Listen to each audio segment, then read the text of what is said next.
महाराष्ट्र राज्य वीज मंडळ कंत्राटी कामगार संघटनेकडून आज राज्यव्यापी आंदोलन करण्यात येत आहे। कंत्राटी कामगारांना कायम कर्मचाऱ्यांप्रमाणे 3% पगार वाढ देण्यात यावी आणि कंत्राटी कामगारांना शाश्वत रोजगाराची हमी देण्यात यावी अशा विविध मागण्यांसह नागपूर इथल्या काटोल रोडवरच्या मुख्य अभियंता नागपूर परिमंडळ कार्यालयासमोर एक दिवसीय धरणे आंदोलन करण्यात येत आहे।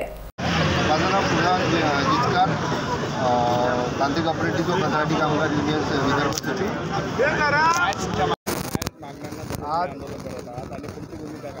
आज आमचे शाश्वत रोजगार आम्ही गेल्या 10-15 वर्षापासून कंत्राटी करत आहोत। काम करत असताना आम्हाला कुठल्याच वेतनामध्ये वाढ नाही किंवा मेडिक्लेम नाही, काही सुरक्षा नाही।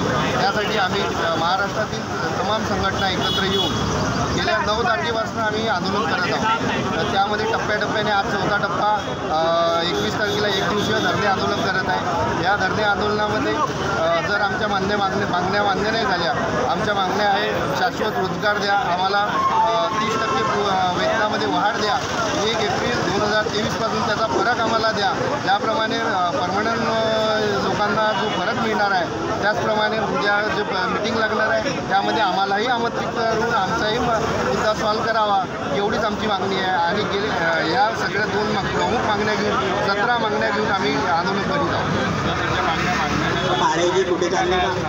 आजच्या जर मागण्या मान्य नाही झाल्या तर येत्या 28 आणि 29 तारखेला पुन्हा आम्ही 2 दिवसीय धरणे आंदोलन करू।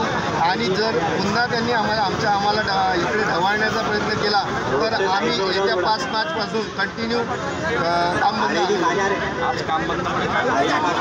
आज काम बंदमुळे लोकांच्या सोयीसुविधांमध्ये विशेष करून अडचणी निर्माण होणार आहे। कंपनीला लॉस होणार आहे, तिन्ही कंपनीला काही ना काही तोटा सहन करावा लागणार आहे।